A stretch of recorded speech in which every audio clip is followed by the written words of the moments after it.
আজকের দিনটা পণ্ডিত ঈশ্বরচন্দ্র বিদ্যাসাগরের প্রয়াণ দিবস।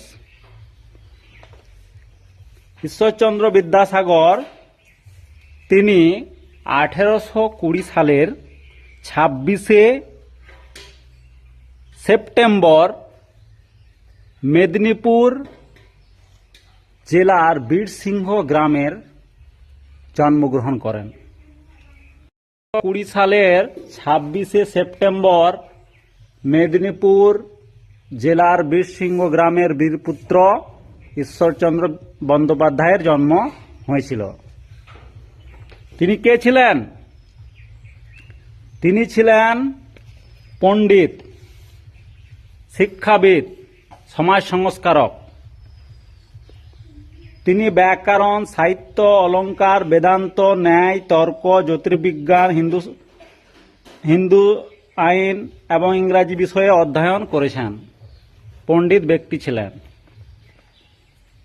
বাংলা ভাষার উপর তিনি জোর দিয়েছিলেন। তখনকার ইংরাজিতে পড়াশোনার একটা ছিল, মানে জোর করে ইংরেজি পড়তে বলতো, কিন্তু বিদ্যাসাগর বাংলা ভাষার উপর জোর দিয়েছিলেন। তিনি এমনকি তিনি সহকারী এসআই ছিলেন, সাব ইন্সপেক্টর ছিলেন। তিনি বর্ধমান, নদিয়া, হুগলি বিভিন্ন জায়গায় স্কুল প্রতিষ্ঠার ক্ষেত্রে গুরুত্বপূর্ণ ভূমিকা পালন করেছিলেন। এমনকি তিনি নিজ খরচায় নিজ গ্রামে স্কুল প্রতিষ্ঠা করেছিলেন। কে করেছিলেন? ঈশ্বরচন্দ্র বিদ্যাসাগর। আর ঈশ্বরচন্দ্র বিদ্যাসাগরকে আমরা বিশেষভাবে ছোট থেকেই চিনে আসি। কিভাবে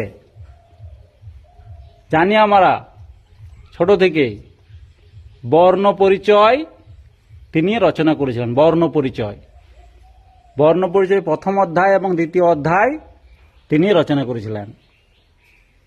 বর্ণ পরিচয় বইয়ে পণ্ডিত ঈশ্বরচন্দ্র বিদ্যাসাগরের ছবি আমরা দেখতে পাই তো? ঠিক আছে। আর বর্ণ পরিচয় দ্বিতীয় অধ্যায়ে তিনি যুক্ত বর্ণর সম্পর্কে অনেক ধারণা দিয়েছিলেন। যুক্ত বর্ণ, যুক্ত অক্ষর। ঈশ্বরচন্দ্র বিদ্যাসাগর কি ছিলেন? তিনি শিক্ষা এবং নারী শিক্ষার উপর খুবই জোর দিয়েছিলেন এবং তিনি খুবই দয়ালু, দানবীর ছিলেন। ওনাকে আরেক নামে অভিহিত করা হতো, সেটা হচ্ছে দয়ার সাগর। কি নাম? দয়ার সাগর, করুণার সাগর। তিনি একটা উল্লেখযোগ্য কাজ করেছিলেন, সেটা হচ্ছে বিধবা বিবাহ আইন পাশ করেছিলেন। আগে বিধবাদের বিয়ে হতো না, কিন্তু তিনি বিধবাদেরও বিবাহর ব্যবস্থা করেছিলেন। ঠিক আছে। তিনি বর্ণ পরিচয় ছাড়াও লিখেছিলেন বেতাল, পঞ্চবিংশতি, শকুন্তলা, ভ্রান্তিবিলাস। এই বইগুলো তিনি অনুবাদ করেছিলেন। ঠিক আছে।